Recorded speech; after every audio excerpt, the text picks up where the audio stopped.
Hello everyone, आप देख रहे हैं चैनल अमीन इन्फो। तो आप लोगों के मार्च में ओपन बुक एग्ज़ाम होने वाले हैं फर्स्ट और थर्ड सेमेस्टर की।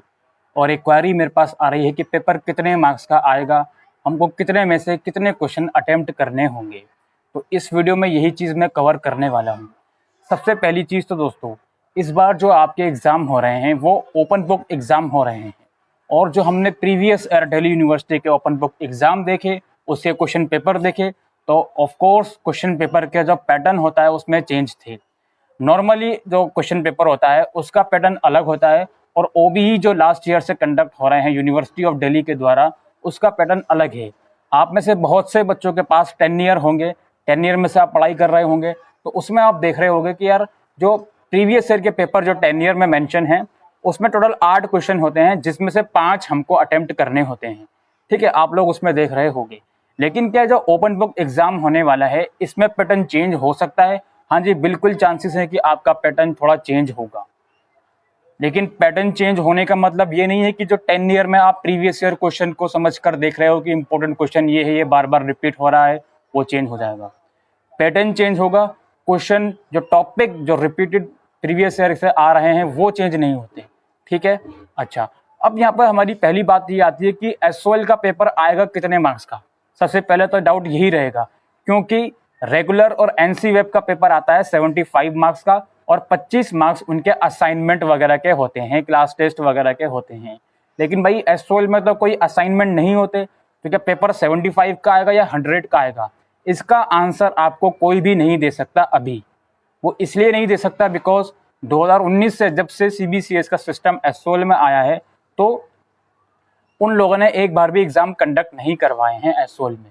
अगर कंडक्ट करवाए होते तो हम आपको एक रफ आइडिया दे देते कि भाई इतने मार्क्स का पेपर आया है सीबीसीएस सिस्टम में, तो इतने मार्क्स का भी अब भी आएगा। ठीक है, पैटर्न की तो अलग बात है, पहले मार्क्स का यहाँ पे चक्कर पड़ा हुआ है।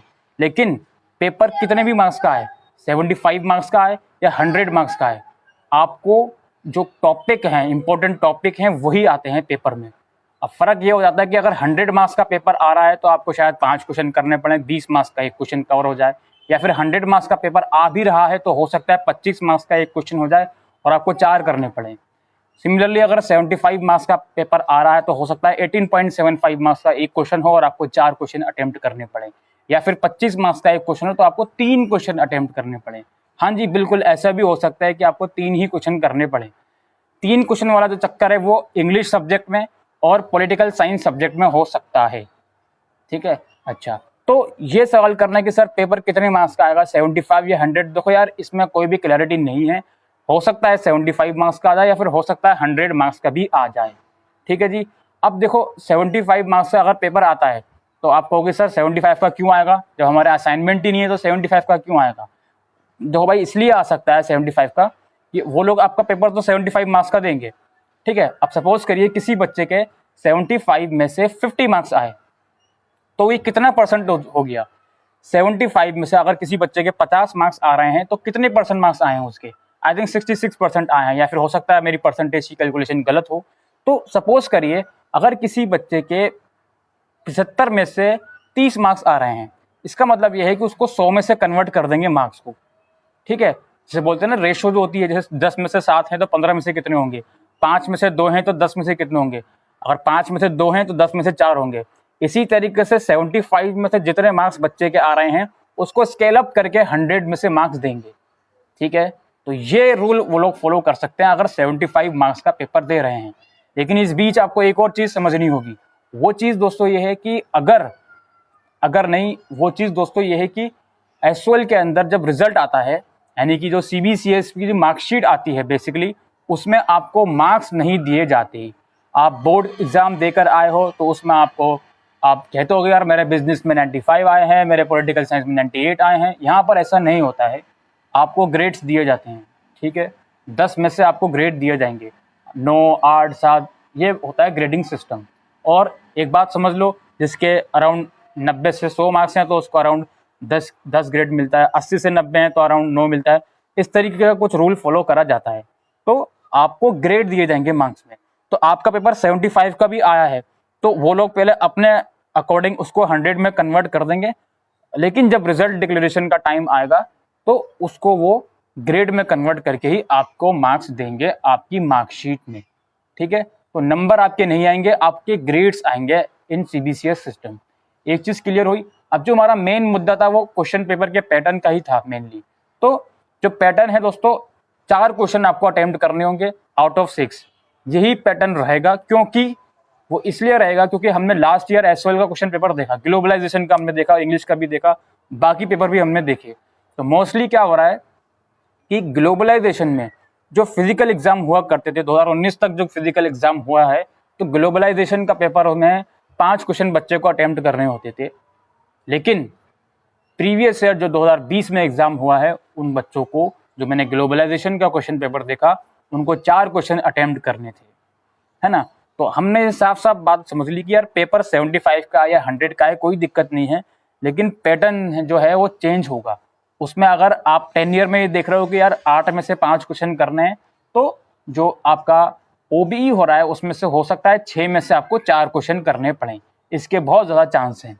ठीक है, और जो मेन पॉइंट हमारा ये भी है कि क्या एप्लीकेशन बेस्ड आएंगे या डायरेक्ट क्वेश्चन आएंगे। इसका आंसर हम लोग इस तरीके से दे सकते हैं कि आप लोगों को एप्लीकेशन बेस्ड क्वेश्चन सिर्फ उसी सब्जेक्ट में से आएंगे जिस सब्जेक्ट में से वो चीज़ बन सकती है। पॉलिटिकल साइंस में मुझे लगता नहीं कि एप्लीकेशन बेस्ड क्वेश्चन बन सकते हैं। बिजनेस ऑर्गेनाइजेशन या कंपनी लॉ में मुझे बिल्कुल लगता है कि एप्लीकेशन बेस्ड क्वेश्चन आ सकते हैं, और आए भी हैं लास्ट ईयर।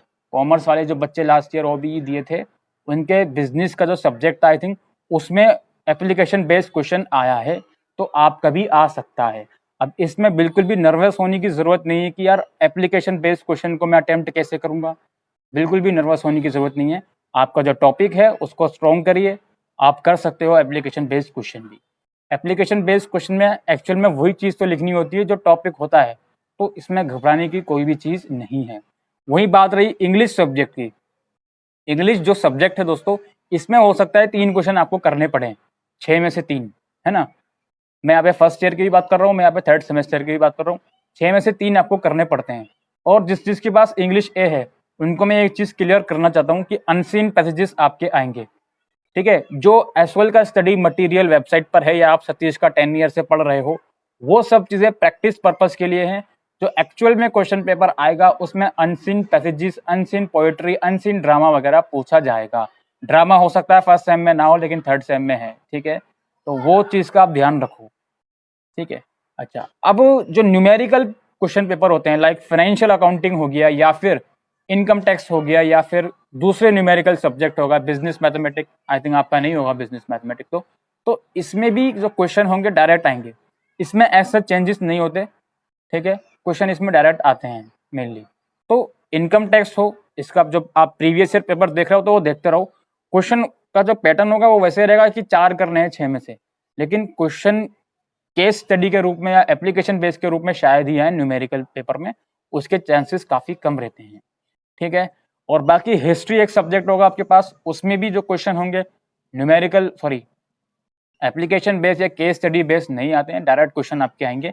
बस आपको एक चीज दिमाग में रखनी है कि यार वेटेज बढ़ानी पड़ेगी आंसर की, क्योंकि क्या हो रहा है ना कि 4 क्वेश्चन करने हैं, और अगर 100 मार्क्स का पेपर आ गया तब तो आपको वेटेज बढ़ानी ही पड़ेगी। क्योंकि हम लोग यार मजेदार में हैं, हम लोगों को ना तो ये पता है कि एसओएल सीबीसीएस सिस्टम में जो पेपर देता है उसके वो कितने मार्क्स का देता है, क्योंकि अभी तक एग्जाम हुए नहीं। फर्स्ट सेमेस्टर वाले होने थे सेकंड सेमेस्टर के साथ, फिर उन दोनों के असाइनमेंट हो गए कोविड की वजह से, फिर थर्ड सेमेस्टर दिसंबर में होना था, वो पोस्टपोन्ड होकर मार्च में आ गया। तो बिल्कुल भी आइडिया लगाना काफ़ी मुश्किल है कि पेपर सीबीसीएस सिस्टम में एसओएल कितने मार्क्स का देगा। तो बेहतर है कि आप लोग इस चीज़ पर ज़्यादा फोकस ना करें कितने मार्क्स का देगा, अपनी प्रिपरेशन जितनी भी आपसे हो पा रही है उतनी चीज़ पर फोकस करिए। अगर थोड़ी बहुत भी अपनी प्रिपरेशन कर ली अच्छे से, टॉपिक एक जगह इकट्ठे करके रख लिए, तो ओबीई में आपको एज सच कोई भी डिफिकल्टी नहीं आएगी। मुझे पता है एसओएल का स्टडी मटेरियल अब तक प्रोवाइड नहीं करा गया है थर्ड सेमेस्टर का, हम लोग उस पर कुछ नहीं कर सकते, कुछ नहीं कर सकते। सिर्फ हम जितना हमारे कर सकते हैं वो ये है कि गूगल से नोट्स बनाते रहो, या ऑनलाइन स्टडी मटेरियल जो भी अवेलेबल है उससे नोट्स बनाते रहो। 10 ईयर है तो उसमें नोट्स बनाते रहो। जो कर सकते हैं वो करो, जो नहीं हो सकता फिलहाल उसकी बात करने में आई डोंट थिंक ये कुछ फ़ायदा होने वाला है आप लोगों का। तो स्टडी मटेरियल यार नहीं है तो हम लोग कुछ नहीं कर सकते, अनफॉर्चुनेट बात है काफ़ी। तो यही मैं आज की इस वीडियो में बताने आया था। आई होप आपकी चीज़ें समझ में आ गई हो। वीडियो को शेयर कर सकते हैं और लाइक कर सकते हैं। Thank you.